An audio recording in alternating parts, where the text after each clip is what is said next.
사실 민간 개발이 가장 뭐 비중이 높아요. 민간 개발이. 그래서 이제 민간 개발 내용을 좀 살펴보도록 하겠습니다. 주체가 누구예요? 아니, 민간이죠, 민간. 예? 공공택지 개발 이런 게 아니니까. 근데 처음에 뭐가 있냐면 자체 개발사. 자체 개발사. 자체 개발은 여기 누구예요, 누구? 토지 소유자. 토지 소유자의 자리기간 개발. 이거 자체 개발 사업이라고 해요. 사실 말입니다. 이게 가장 널리 쓰이고 있어요. 여러분이 내가 택지 분양 받아가지고 여기다가 뭐 얼른 같은 거 지어가지고 나중에 분양해야 되겠다. 그렇게 다 자체 개발이에요. 그럼 개발에 따른 이익은 다 누구 거예요? 내 거. 내가 원하는 대로 밥도 굶으면서 사업을 진행할 수도 있어요. 신속하게. 근데 문제가 뭡니까? 모든 비용은 누가 부담합니까? 내가. 모든 위험은 또 누가 감당해야 합니까? 내가. 그러니까 위험 관리 능력이 요구돼. 자, 위험을 관리할 능력이 안 된다. 그럼 자체 개발 사업을 했으면 된다, 안 된다? 안 된다. 그래서 규모가 작은 것들은 저렇게 자체 개발 사업을 해도 되지만 좀 대규모 사업 같은 게 좀 곤란하단 말이에요. 그래서 그런 경우에는 지주 공동 사업의 유형이 나타날 수 있다. 지주 공동 사업. 어머, 제목을 보니까 표현이 지주 나왔네요. 이게 누구예요? 토지 소유자. 그럼 토지 소유자 말고 누가 온다는 거 아니에요, 이게? 개발업자입니다. 다시 지주 공동 사업 그러면 토지 소유자와 개발업자 같이 한다는 거 아니에요. 그러니까 토지 소유자는 토지를 대고요. 개발업자는 개발의 노후나 자금을 내서 개발 사업을 진행하겠다는 겁니다. 그럼 개발 사업이 다 끝나게 되면 어떻게 해요? 분배해야죠. 그렇죠. 분배하는 방법이 여러 가지가 있는데 공사비, 대물, 변제 방식이 일단 하나 등장할 수가 있습니다. 공사비를 뭘로 하겠다? 완성된 목적물로 하겠다. 거기 A가 뭐냐면 등가 교환 방식. 등가 교환 방식. 그래서 이것은 바로 그 밑에쯤에 등가 교환 설명이 있을 거예요. 설명을 바로 봅니다. 여기 등가, 여기 봐요. 등가라는 것은 동등가치 줄임말이에요. 형평에 맞게 동등가치로 변하겠다는 거예요. 그래서 토지 가격과 건축 자금 비율에 그치해서 비율로 분배하겠다는 이야기입니다.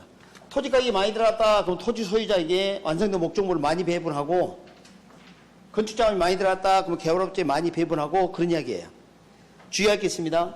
절반씩이라는 뜻이 아니다는 거예요. 오케이? 여러분 등가 교환 방식은 절반씩이라는 뜻이 아니에요. 가치에 준해서 나누겠다는 뜻이지. 그러니까 여러 함정이 빠지면 안 돼요. 대표적인 공사비 대물 변제 방식이 등가 교환 방식이라고 볼 수가 있습니다. 됐습니까? 네. 그 아래쪽에 있어요. 교재 중간쯤에 있죠. 설명 등가 교환 방식 있다고 볼 건데 미리 좀 땡겼어요. 그 다음에 이제 두 번째가 제목 그대로 분양금 공사비 지급 방식. 분양금 공사비 지급 방식. 그러니까 뭡니까? 분양금으로 공사비를 지급하겠다는 거 아닙니까? 분양해서. 그다음 세 번째가 투자자 모집 방식이 있죠. 투자자 모집 방식. 그러니까 조합 아파트가 대표적인 표현이에요. 조합 아파트. 조합원들을 모집을 해서 그들로부터 출자를 받습니다. 뭐 그 돈으로 이제 아파트 등을 지어서 출자 비율에 따라 배분을 하겠다는 이야기죠. 그 다음에 네 번째가 사업위탁 수탁 방식인데요. 이것은 이제 명칭이 사업위탁 수탁 제한 방식 이렇게 하고 있어요. 자, 먼저 여기 봐요. 설명을 좀 이따 할 거고요. 여기 지주 공동사업이에요. 그러니까 사업위탁 이것은 개발 사업을 토지 소유자가 맡긴 거예요. 그러니까 지주 공동사업 유형에 해당이 됩니다. 근데 이것과 대비되는 게 꼭 출제되는 게 있는데 출제가 자주 되는 게 있는데 토지개발 신탁이에요. 표 보이세요, 표? 찾으셨어요? 그게 별표입니다. 지금까지 그 파트 중에 가장 많이 나온 게 그거예요. 전통적으로. 그래서 그 신탁만 딱 내거나 아니면 둘을 비교하거나 이래요. 상당히 중요하다는 거죠. 그래서 자, 제가 이제 표를 이렇게 대충 한번 적어보겠습니다. 여기가 토지 신탁이라고 되어 있죠? 신탁 그러니까 이제 아까 들어본 적 있지 않습니까, 이거? 신탁 무슨 법? 신탁법에 따른 거예요. 신탁법. 적어놔요. 신탁에다 연결해서. 신탁법. 그럼 소유권은 어떻게 한다고 할까? 형식적 이전. 매각한 거예요? 신탁 기간 동안만 소유권 넘겨놓은 거예요? 신탁 기간 동안만 자산을 독립시키기 위해서. 그런데 여기는 그래서 그러면 토지를 맡겼다면 셋 중에 뭘까요? 개발, 관리, 처분. 토지 맡기면 그걸 관리하거나 처분을 맡길 가능성은 낮지. 개발이. 야, 토지 신탁 그러면 토지 개발 신탁이에요. 아, 토지를 왜 맡겨? 개발해달라고 맡기는 거지. 개발의 바탕이 뭐라고요? 토지. 그래서 토지 신탁 개발 또는 토지 개발 신탁 이렇게 합니다. 그 다음에 여기는 이제 뭐라 되어 있냐면 사업 위탁. 여기 신탁이란 말을 절대 쓸 수 없어요. 위탁 관계라 할지라도 신탁법이 따를 때만 신탁이라는 말을 써.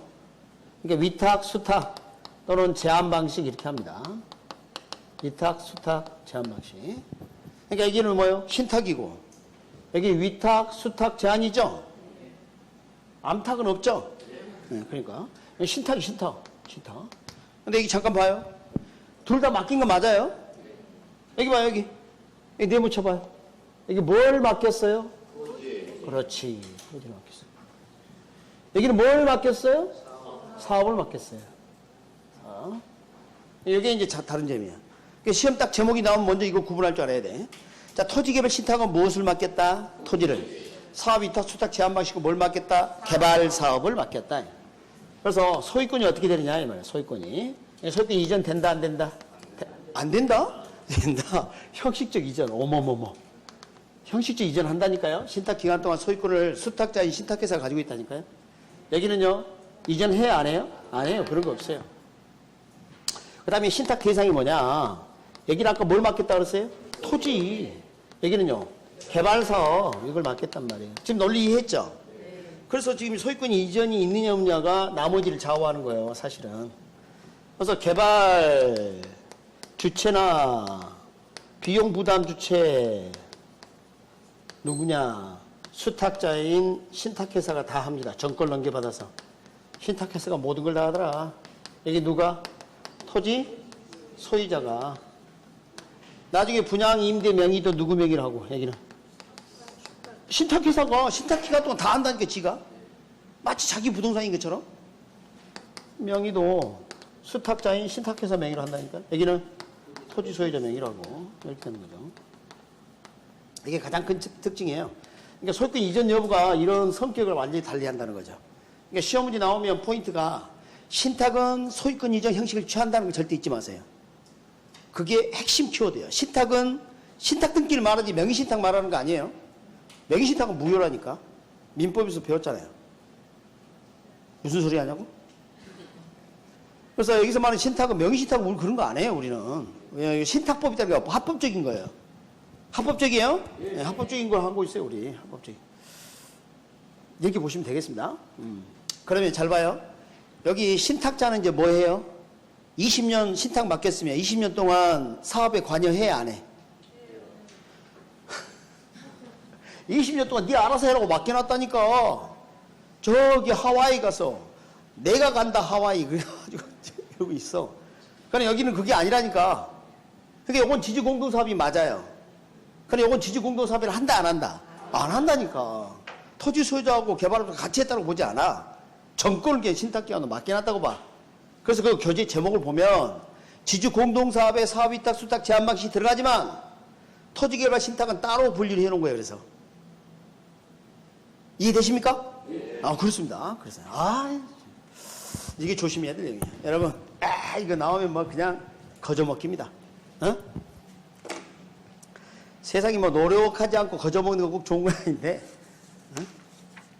자, 그래서 여러분 그 140페이지 오시면 그 동그라미 3번 그게 그래서 중요해요. 그 3번. 동그라미 2번 보니까 그러니까 기억년 디귿 리을에 마지막에 D에 사업위탁, 수탁, 제한이라고 적혀 있잖아요. 그래서 지주공동사업이 맞습니다. 근데 이제 둘을 비교하는 게 이제 밑에 거기다 해놓은 거죠. 둘을 비교하는 거. 그 다음에 이제 컨소시엄. 컨소시엄은 합작이라는 뜻입니다. 합작. 그러니까 법인 간 합작하는 겁니다. 합작. 그러니까 뭐 자금 합작이나 기술 합작 이런 게 필요할 수도 있겠죠. 이렇게. 참 우리나라가 뭐 참 대단합니다. 대단해.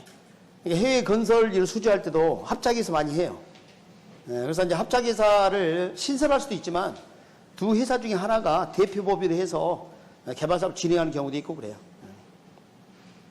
그 다음에 기타 공동 개발 방식, 그 중에서 출제가 된 것은 딱 기억 하나입니다. 기억만 별표 쳐놓습니다. 등가 교환 방식만 출제되지 나머지는 출제될 가능성이 없어요. 근데 안 적어놓으면 또 뭐라 그러니까 한번 적어놓은 것 뿐이고, 거기 구차지 방식과 신차지 방식 있죠?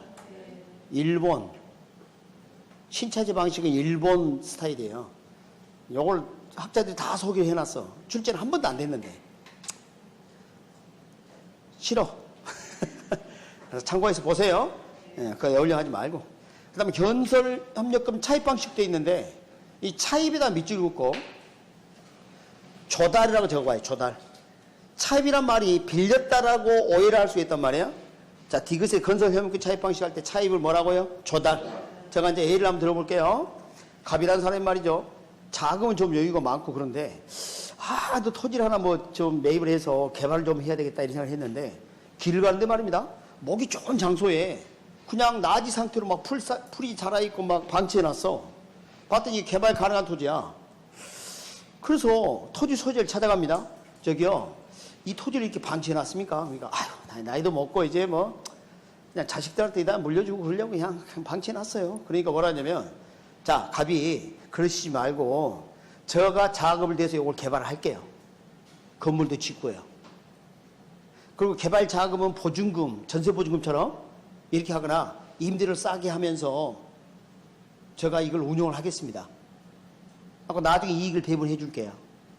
토지 소유자에게. 그러면 토지 소유자 입장에서는 선한도구 호풍격이야.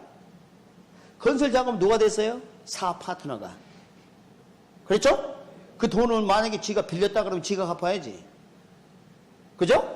이게 건설협력금 차입 방식이야. 그러니까 이 차입이란 말이 헷갈려. 조심해야 돼. 아직 안 나왔는데. 따라서 그게 뭐라 돼 있어요? 토지 소유자는 사업장을 비기를 하지 않아 갚을 의무이 있다 없다? 없어요. 그래서 건설협력금 조달 방식 그랬으면 얼마나 좋았겠어요? 이렇게 제목을 적어놔서 이제 어쩔 수 없어요. 먼저 정한 사람이 임자지 뭐. 그래서 이것은 그런 정도만 좀 조심하면 되겠습니다.